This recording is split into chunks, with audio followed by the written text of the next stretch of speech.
Developments in Shanghai have set all China aflame. Terror-stricken refugees fleeing from the bombing of the Japanese planes have aroused their people with tales of the outrages. Chinese soldiers retiring from part of the native city after fierce fighting threaten to invade the foreign settlement as soon as they receive reinforcements. In the international settlement, American Blue Jackets are now on guard as part of the force stationed there to protect white residents during the present turmoil in China. Here's the American consulate, which was endangered by recent fighting in the Shapai district. U.S. Marines like these were fired on in this park by snipers. Secretary General Fessenden of the Municipal Council forbade boycott posters but failed to stop the trouble. In the Huangpu River, man-o-war row lies off the Bund. Ships of all nations ready to protect their nationals. This Japanese destroyer is typical of the Mikado's force at Shanghai, which landed Marines to storm the Shapai district. The Japanese got a foothold there after strong resistance and are now erecting barricades in an attempt to hold their gains against returning Chinese troops. The international settlement itself is now thronged with Chinese refugees. Special patrols at the borders search everyone entering to make sure no snipers are smuggling arms into the foreign section. Shanghai is the commercial outlet for the Yangtze River Valley, where teeming millions live and toil to enrich the merchants of the coast. Nanking, which is on the river, has already been bombarded by Japanese vessels coming up from Shanghai. Crack troops of the Shanghai Shek are guarding the town. U.S. river gunboats like this one on the Yangtze are not strong enough to cope with conditions, so destroyer divisions of the U.S. Asiatic Fleet are now in Chinese waters to reinforce them, accompanied by the flagship Houston, 10,000-ton cruiser, which will lead the Armada in the Orient. Meanwhile, the Mikado's Navy has concentrated a strong fleet of ships at Shanghai and is sending some up the Yangtze on punitive expeditions to other Chinese towns. The United States fleet is now steaming to Hawaii, where it will engage in war maneuvers. Within hailing distance of the disturbed Orient, real guardians of peace on the warlike Pacific.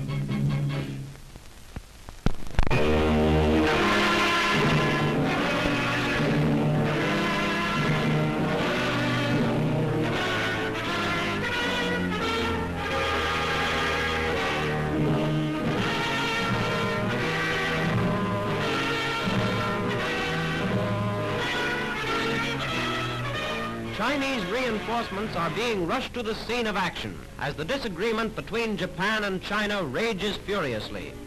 In Shanghai, refugees pick their way through the tangled mass of barbed wire in an effort to escape the siege of battle.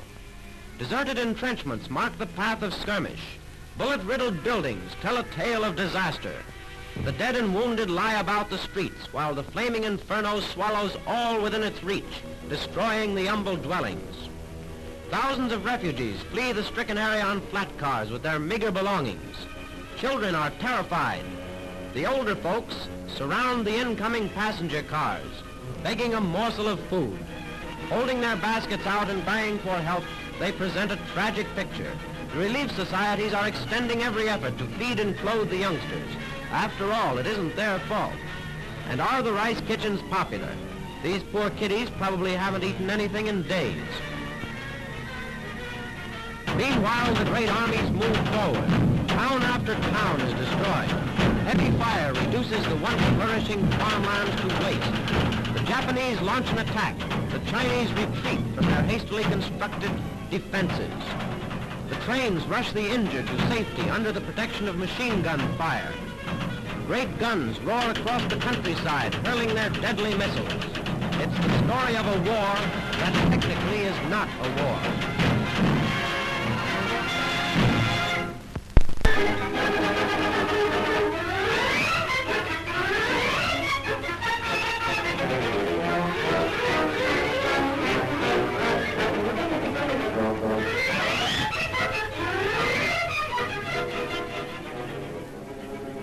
The excitement in Shanghai continues unabated as the Japanese surround the Shapai district with a ring of steel. The Mikado's Marines, shown here on the very spot of the heaviest fighting, go from house to house searching for snipers. Great Britain has now rushed reinforcements like these from Hong Kong. The newly arrived troops are extending the barriers of the international settlement to check surprise attacks and halt Chinese refugees. At every point, machine guns control approaches to the foreign section. Bridges which connect the foreign district with the native city are heavily guarded. All who pass are searched. Across narrow Suchow Creek, which is now the American patrol area, crack Chinese troops are entrenched after Japanese attacks. 30,000 soldiers have been added to the Chinese forces at the walled city of Nanking, where the Lion Hill forts replied to shots from the Mikado's warships. Veteran Chinese artillerymen are bringing up field pieces to strengthen the defenses of the ancient town, which the Chinese seek to hold at all costs.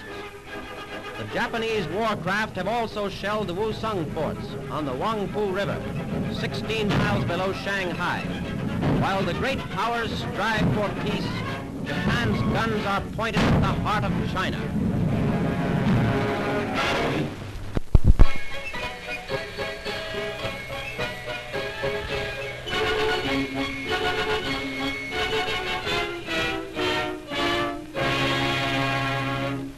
Manchuria spells trouble at Geneva today, where the League of Nations is working for peace. Japan, which claims that her citizens are being killed by rioting Chinese, threatens to withdraw her delegation from the League should it interfere in the fight with China. All Japan's military might stands ready to hurl itself into the fray if the Emperor Hirohito, shown here at the Army maneuvers, gives the word. Since the Russo-Japanese War in 1904, when Japan wrested control of Manchurian cities from the Tsar, the Mikado's men-at-arms have guarded the rich province, incurring the dislike of the native Chinese and Manchus, who fear annexation. Today, Japan's extension of her military control has aroused China. These troops, being rushed from Japan to reinforce the army in Manchuria, are equipped for hard campaigning, but Japan insists they are merely strengthening the Manchurian railway guard, threatened by Chinese disorders. In China, the forces of President Chiang Kai-shek, of the Nanking General, are gathering to resist the Japanese. The warlords of China, who for years have fought each other, are rallying against the alien invader. Miserable refugees are fleeing from the war zone, where both sides are mobilizing for action. And while the delegates of these great Asiatic powers insist they want peace, rival forces blaze away at each other in the conflict which will decide the fate of Manchuria, a real prize of war.